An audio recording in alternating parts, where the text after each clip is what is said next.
क्या आप digital marketing सीखना चाहते हैं लेकिन आपको ये समझ में नहीं आ रहा कि मैं कौन सा कोर्स लूँ, ऑनलाइन सीखूँ, यूट्यूब पे जाऊँ या फिर किसी क्लासरूम में जाके मैं सीखूँ। आपको एक राइट कोर्स सेलेक्ट करने से पहले आपको ये पता होना चाहिए आपकी एक्सपेक्टेशन क्या है उस कोर्स से।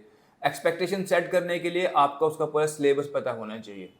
हालांकि ये डिपेंड करता है उस चीज़ के ऊपर जहाँ पे आप इसको यूज करोगे। For example, if you want to start your own company, then what are the things that you should look at. अगर आप जॉब, आपका पर्सपेक्टिव है जॉब के लिए, तो आपको पूरा सिलेबस ही करना पड़ेगा। इस वीडियो में हम ये देखेंगे एक डिजिटल मार्केटर को क्या क्या स्किल्स आनी चाहिए, उसके हिसाब से हमारा कोर्स डिसाइड होता है। तो इस वीडियो के बाद आपके वो सारे के सारे डाउट दूर हो जाएंगे। चलिए वीडियो शुरू करते हैं। ये चीज़ें सीखने के लिए सबसे पहले आपको ट्रेडिशनल मार्केटिंग के साथ कंपेयर करके लेके चलता हूँ। ट्रेडिशनल मार्केटिंग में जब हम कोई नया बिजनेस शुरू करते हैं तो हम क्या करते हैं, सबसे पहले एक ऑफिस बनाएंगे, उसमें एम्प्लॉय रखेंगे और बहुत सारी चीज़ें, एक इन्वेंट्री लेके आएंगे, आपको सेट करनी पड़ती हैं। बट यहाँ पे ऑफलाइन वर्ल्ड में तो आपके पास आपका ऑफिस होगा, आपके पास शॉप होगी जो आप कर रहे हो। बट ऑनलाइन वर्ल्ड में आपके पास क्या है? ऑनलाइन वर्ल्ड में आपके पास फेसबुक पेज है, ऑनलाइन वर्ल्ड में आपकी अपनी वेबसाइट है। तो अगर मान लो कि अगर यहाँ पे आपकी दुकान, आपकी वेबसाइट है, तो एक अच्छी वेबसाइट बनाने के लिए मुझे क्या क्या चाहिए, पहले हम वो सीख लेते हैं। तो सबसे पहले हमारे पास हमें एक बेसिक ग्राफिक डिजाइन की नॉलेज होनी चाहिए। मैं ये नहीं कहता कि आप फोटोशॉप सीखो, इल्यूस्ट्रेटर सीखो, बहुत सारे टूल्स सीख लो। बट अपने पास एक ऑनलाइन टूल है कैनवा, फ्री है, प्रो वर्जन भी आता है, फ्री वर्जन में भी हमारे मोस्टली काम हो जाते हैं। हम वहाँ से ग्राफिक डिज़ाइन सीख सकते हैं। तो क्या क्या चीज़ें हमें ग्राफिक डिजाइनिंग में सीखनी चाहिए जो हमारे डिजिटल मार्केटिंग में काम आएंगी। सबसे पहले अपने लिए क्या है, जब हम डिजिटल मार्केटिंग करेंगे तो आपको क्या सोशल मीडिया पे पोस्ट बनानी होगी, आपको वीडियोज बनानी होंगी, उनके थंबनेल बनाने होंगे। तो उसके लिए आपको फोटोशॉप अगर आप सीखोगे अच्छा है, अगर आप फोटोशॉप नहीं सीख रहे, यू कैन मेक ऑल दो थिंग्स इन कैनवा। और शुरू में तो आप इतने अच्छे डिज़ाइन बना नहीं सकते, तो आपको रिक्वायरमेंट होगी कि आपको कुछ बने बनाए डिज़ाइन मिल जाएं जिनमें आप चेंजेस कर लो अपने हिसाब से। तो आप उसको टेम्पलेट कहते हैं। तो आपको अच्छी अच्छी टेम्पलेट मिल जाएंगी जिसमें आपका कंटेंट क्रिएशन काफ़ी फास्ट हो जाएगा। आपको अच्छे फ़ॉन्ट सिलेक्शन आना चाहिए, आपको कलर सिलेक्शन आना चाहिए, आपको अच्छे अच्छे लेआउट्स बनाने आने चाहिए। अगर आपको कलर की पहचान नहीं है, फॉर एग्जांपल आपको ये नहीं पता कि लाइट कलर के ऊपर डार्क कलर के फ़ॉन्ट लगाऊंगा या फिर कौन से मुझे यूज करना है, कलर कंट्रास्ट आपको समझ में नहीं आता, तो आप अच्छे डिज़ाइन कभी बना ही नहीं सकते। तो हमें उन चीज़ों के ऊपर भी ध्यान देना पड़ेगा। आपको अच्छे अच्छे बैनर बनाने पड़ेंगे, आपको पोस्टर बनाने पड़ेंगे और आपको ऐड भी डिजाइन करनी पड़ेगी। पोस्टर ऐड भी बहुत अच्छा करती है। तो हमें अच्छे ग्राफिक डिजाइन सीखने पड़ेंगे। तो जो हमारे लिए फर्स्ट रिक्वायरमेंट है, हमारी वेबसाइट में भी लगेंगे, हमारे इंस्टाग्राम फेसबुक पे भी लगेंगे और इन पर हम ऐड भी बनाएंगे। नेक्स्ट रिक्वायरमेंट फिर क्या है, आपको ब्रांडिंग एलिमेंट लगाने सीखने होंगे। फॉर एग्जांपल, आपकी कोई कंपनी होगी, उसके कुछ कलर होंगे, आपका लोगो होगा, लोगो का कुछ कलर होगा, कुछ फ़ॉन्ट होंगे, फ़ॉन्ट स्टाइल होगा। आपको कंसिस्टेंटली सेम चीज़ें सब जगह मैनेज करनी है। तो आपके ग्राफिक डिजाइनिंग में ये सब चीज़ें आपको कैसे कैसे आप बनाओगे, कैसे टेम्पलेट बना के रखोगे, वो सब चीज़ें आपको आनी चाहिए। नेक्स्ट हमारे पास आता है वीडियो एडिटिंग। अब आपको ये भी मालूम होगा कि ज़्यादा ट्रेंडिंग आज के टाइम में वीडियो ही है। आप देखो ना, आपके मोस्टली व्यूवर्स इंस्टाग्राम पे बैठे हुए हैं, वहाँ पोस्टर कितना देखते हैं, वो वीडियो देखते हैं। और ज़्यादा ऐड जो हमारी काम करती है वीडियो में काम करती है। तो आपको बेसिक वीडियो एडिटिंग आनी चाहिए। हमें वीडियो एडिटिंग में क्या क्या सीखना है, मैं ये नहीं बोलता आप जाके Adobe Premiere Pro After Effect सीखो। आपका काम एक नॉर्मल सॉफ्टवेयर में हो सकता है, लाइक वीएन एडिटर हो गया या फिल्मोरा हो गया, एक सॉफ्टवेयर आप सीख लो। अगर आपको बेसिक वीडियो एडिटिंग आती है तो आप बहुत कुछ काम कर सकते हो। तो आपको जैसे कि क्या क्या चीज़ें सीखनी चाहिए वीडियो एडिटिंग में, मैं वो आपको बता देता हूँ। आप वीडियो बनाओगे, अब वीडियो आप एक शॉट में तो सारा का सारा शूट नहीं कर लोगे, डिफरेंट पार्ट्स होंगे आपको जिनको कंबाइन करना पड़ेगा। तो आपको अच्छे ट्रांजिशन इफेक्ट आने चाहिए। आपको कुछ वीडियो लगाई होगी, उसके ऊपर कुछ टेक्स्ट लगाना होगा, कुछ कैप्शन लगाना होगा, तो आपको टेक्स्ट ओवरलेज भी आपको सीखने पड़ेंगे। आपको बैकग्राउंड म्यूजिक लगाना होगा, समटाइम हम एआई वॉइस लगाते हैं, वो कैसे लगाते हैं वो हमें सीखनी पड़ेगी।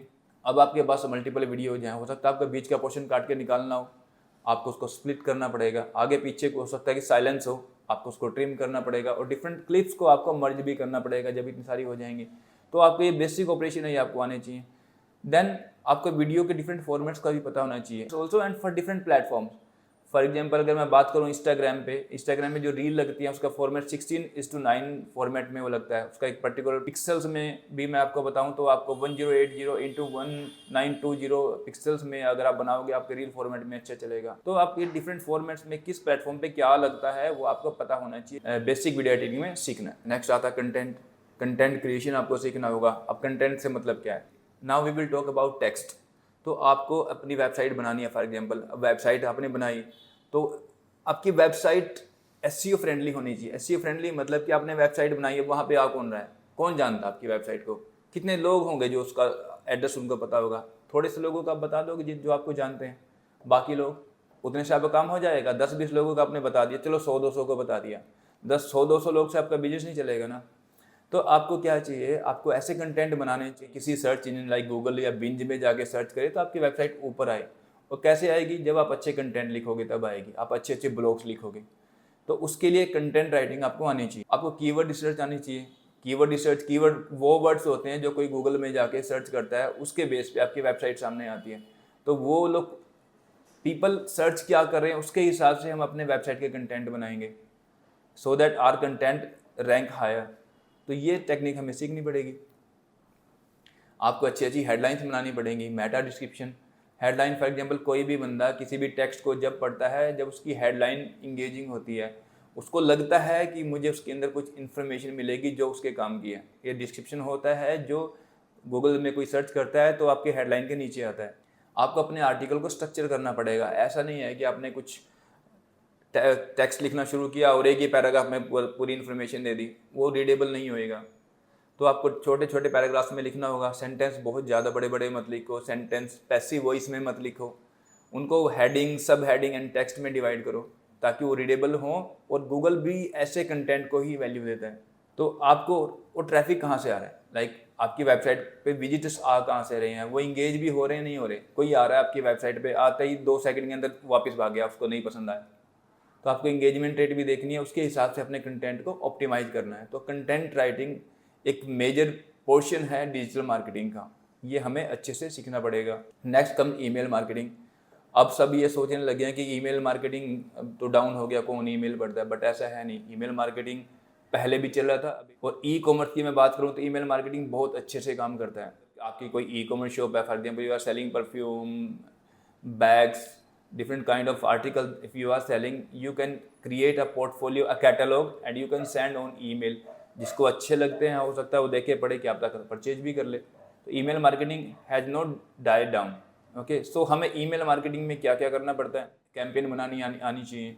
अब ऐसा नहीं है ना कि आप हर एक बंदे को एक एक मेल भेजोगे। किसी सॉफ्टवेयर का यूज़ किया, थाउजेंड्स ऑफ पीपल को आपको मेल भेजना होता है। अब मैनुअली तो भेजोगे नहीं, कोई प्लेटफॉर्म यूज करोगे जिसमें आप मेल डिजाइन करोगे, लाइक मेल चीम पे एक सॉफ्टवेयर होता है। न्यूज़ लेटर भी बनाने पड़ेंगे जिसको आप भेजोगे। आप और ऐसे थोड़ी कि टेक्स्ट लिख के भेजने लोगे जी मेरा प्रोडक्ट ले लो। आपको उनको इन्फॉर्मेटिव आर्टिकल भी बनाकर देने पड़ेंगे जो इंगेजिंग हो, जिनको पढ़ें और थोड़ा ट्रस्ट बिल्डअप हो। हमें ऑटोमेशन टूल भी चाहिए। लाइक हर मेल का रिप्लाई करना आपके लिए आसान नहीं होगा, हमें ऑटोमेट करना पड़ेगा।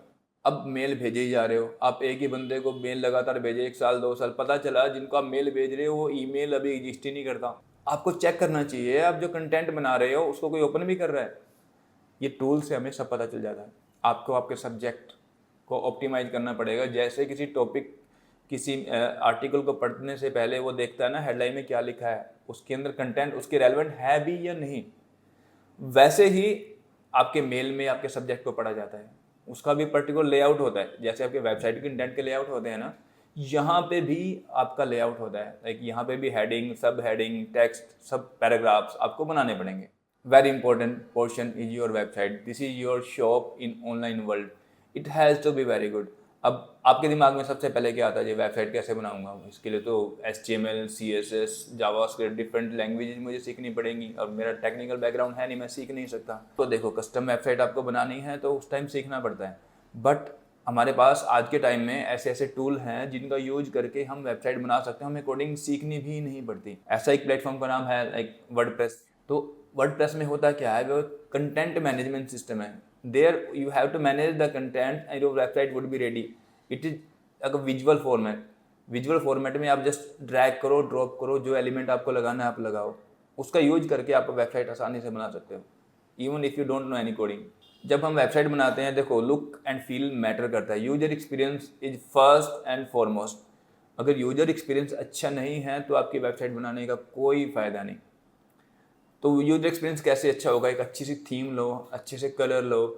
कलर बहुत इंपॉर्टेंट होते हैं आपके लिए। लाइक अब एजुकेशनल वेबसाइट बना रहे हो तो थोड़े ब्लू शेड के कलर चलेंगे।